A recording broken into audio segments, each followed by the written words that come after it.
I need you to stop what you're doing for the next 10 minutes. Because what I'm about to share with you is not a list of generic money tips you've heard 100 times before. This is a direct, specific breakdown of the exact financial behaviors that are actively working against you right now, today, in ways that are costing you real money, real time, and real opportunity that you will never get back. Not habits that are slightly inefficient, not behaviors that are technically fine but could be better. Behaviors that are mathematically, provably, silently destroying your financial future, while you continue doing them under the assumption that they're either normal, harmless, or simply unavoidable. Some of what I'm going to say will be uncomfortable. Some of it will feel like a direct challenge to decisions you've made recently. Good. Because financial discomfort is almost always the first signal that something important is being addressed. The people who improve their financial lives are not the ones who found a magic strategy or got lucky with an investment. They are the ones who had the courage to look honestly at what they were doing wrong and make a decision, a real committed decision, to stop. That decision starts here. That decision starts now. Stay with me until the very end of this video, because the last behavior on this list is the one that most people will recognize in themselves the most, and the one that is easiest to fix once you see it clearly. The very first thing you need to stop doing with your money immediately is treating yourself as the last financial priority in your own life. This is so normalized that most people don't even recognize it as a choice. Money comes in, bills get paid, subscriptions get charged, groceries get bought, dining out happens, entertainment happens, and then, if anything remains at the end of the month, maybe something goes towards savings or investments.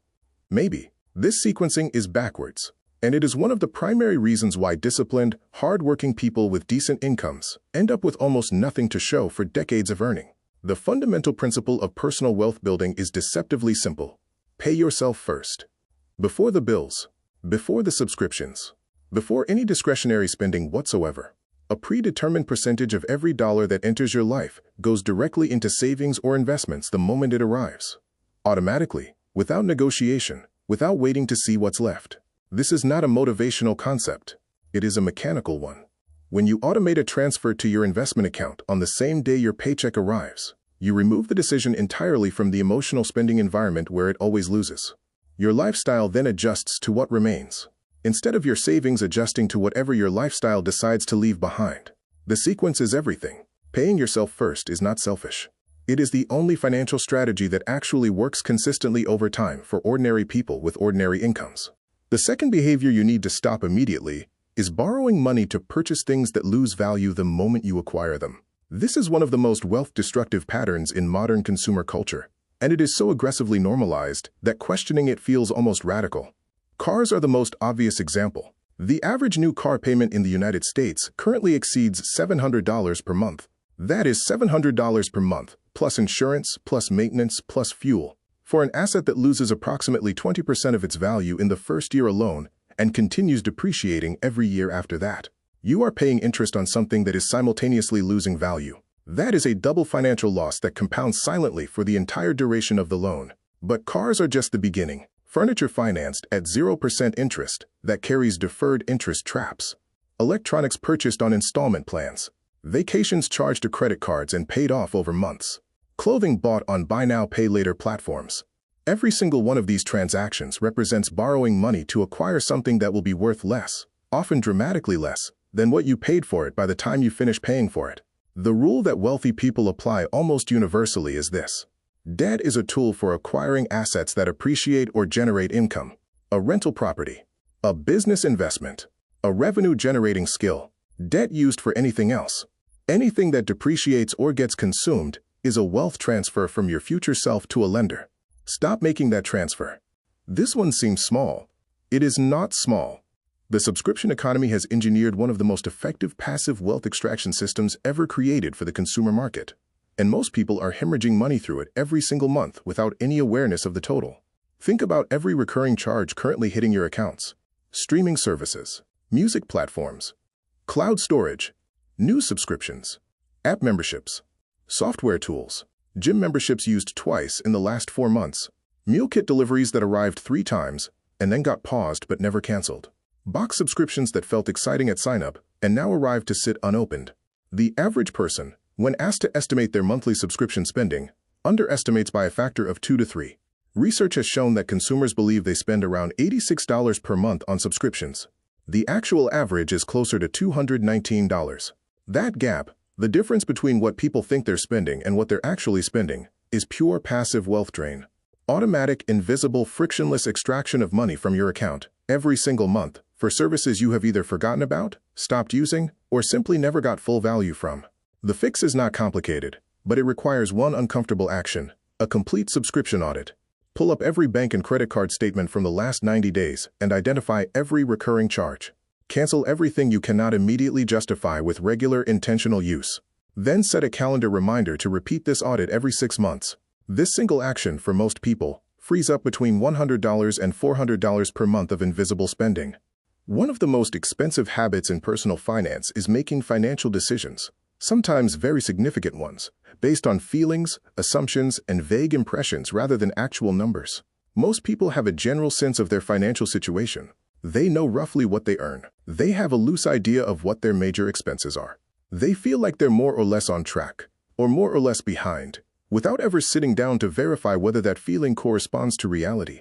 This is financial decision-making by intuition. And intuition, in finance, is almost always wrong in the direction that costs you money. The person who feels like they're saving enough is often saving far less than the amount needed to reach their actual retirement goals.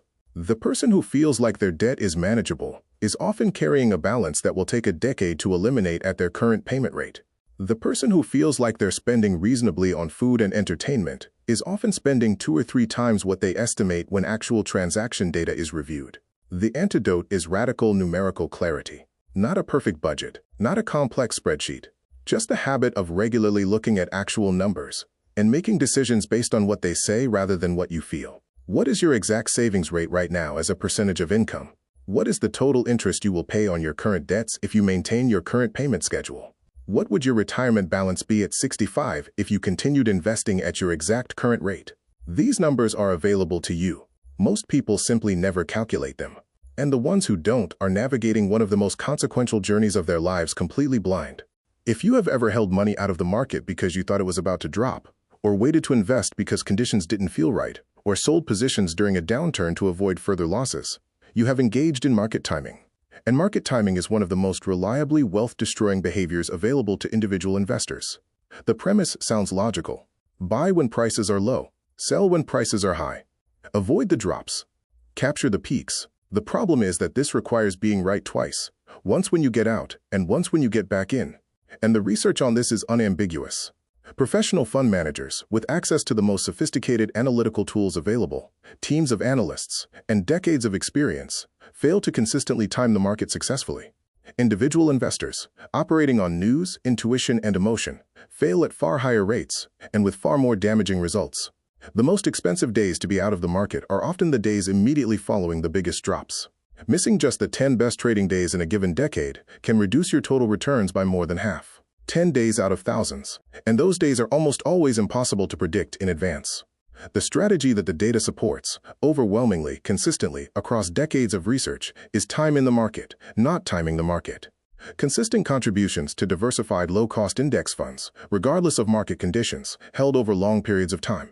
Not exciting, not sophisticated, but mathematically superior to every market timing strategy ever tested at scale. Every time your income increases, a raise, a promotion, a new job, a side income breakthrough, there is a window of approximately 30 to 60 days during which a critical financial decision gets made. Most people make it unconsciously, by default, without ever recognizing it as a decision at all. They upgrade their lifestyle to match the new income level. Nicer apartment, newer car, more frequent dining out, better vacations, upgraded wardrobe. Each individual upgrade feels earned and reasonable. Collectively, they consume the entire income increase within weeks. This is lifestyle creep. And it is the reason so many people who earn significantly more at 40 than they did at 30 have a net worth that doesn't reflect a decade of higher earnings. The raise happened. The promotion happened. The income grew. But every dollar of that growth was immediately absorbed by an expanded lifestyle, rather than redirected into wealth-building assets. The alternative, the one that actually produces different outcomes, is to treat every income increase as a wealth-building event rather than a lifestyle event. A rule used by many financially disciplined people is the 50-50 rule. When income increases, 50% of the increase goes to lifestyle improvements, and 50% goes directly to investments or savings. This approach allows for genuine enjoyment of financial progress, while ensuring that the wealth-building rate accelerates alongside the income. Your lifestyle can grow, but it should never be allowed to grow at the same pace as your income. The gap between what you earn and what you spend is where wealth lives. There is a behavior that sits underneath all of the others on this list and makes every single one of them more likely to persist. It is the avoidance of financial education, the ongoing, active decision to not learn more about how money works, how wealth is built, and how the financial systems you participate in every day are actually designed to function. This avoidance takes many forms. Changing the subject when money comes up, feeling overwhelmed by financial content, and closing the tab. Telling yourself you'll figure it out later when things are more stable. Assuming that personal finance is too complex for someone without a financial background to understand meaningfully. None of these are accurate. Personal finance is not complicated. The core principles that govern whether a person builds wealth or stays financially stuck can be understood by anyone willing to spend consistent time with the material. The reason financial education feels overwhelming is not because the content is inherently complex. It is because it was never taught systematically. It carries emotional weight, and the industry that profits from your financial confusion has little incentive to make it simple and accessible. Every hour you invest in genuine financial education produces returns that compound for the rest of your life. Not metaphorically, literally. A single concept understood and applied, the power of compounding, the mechanics of index investing, the true cost of consumer debt, can produce financial outcomes worth tens or hundreds of thousands of dollars over a lifetime. The cost of that education is a few hours of attention. The cost of avoiding it is everything else on this list. If you look at every behavior we've covered today, one pattern connects all of them. Every single one represents the short-term, comfortable, frictionless choice winning over the long-term, intentional, slightly uncomfortable one. Paying yourself last is easier than automating savings first. Financing a new car feels better in the moment than driving a used one, and investing the difference. Ignoring subscriptions requires no effort. Making decisions without data avoids the discomfort of seeing reality clearly. Waiting for the right market moment feels safer than committing capital when uncertainty is present. Upgrading your lifestyle with every raise feels like a reward that was earned. Avoiding financial education requires no vulnerability, no admission of not knowing, no time investment. Every single default on this list is the path of least resistance. And the path of least resistance, in personal finance, almost always leads to the same destination, arriving at a major life transition. Retirement, a health crisis, a job loss, without the financial foundation to handle it with dignity and choice. The people who build different outcomes are not smarter. They are not luckier. They are simply the people who developed the habit of choosing the slightly harder, slightly less comfortable, slightly more intentional option, consistently, over long periods of time. That habit is available to everyone, including you. Starting today, you just spent 10 minutes confronting some of the most common and most costly financial behaviors in existence. And the fact that you stayed until the end of this video tells me you're serious about changing something. So here is exactly what I want you to do in the next 24 hours. Not this week, not someday. The next 24 hours. Pick the one behavior from this video that you recognized most clearly in your own financial life. Just one, and take one concrete action to address it. If it was paying yourself last, set up an automatic transfer to savings or investments for the next time your paycheck arrives. If it was subscriptions, open your bank statement right now and find every recurring charge. If it was avoiding financial education, commit to 20 minutes of intentional financial learning every single day for the next 30 days. One behavior, one action, 24 hours. That is the entire assignment. Write in the comments which behavior you're addressing and what action you're taking. Your commitment in the comments is not just accountability for yourself. It is information and motivation for everyone else watching this video who is at the exact same decision point you are right now. Hit like if this video gave you something real and actionable. Subscribe if you want to keep building the financial knowledge and behavioral awareness that actually changes outcomes. Share this with one person in your life who needs to hear it today. Because the best financial decision some people ever make is simply watching the right video at the right moment. This might be that moment for someone you know. See you in the next video.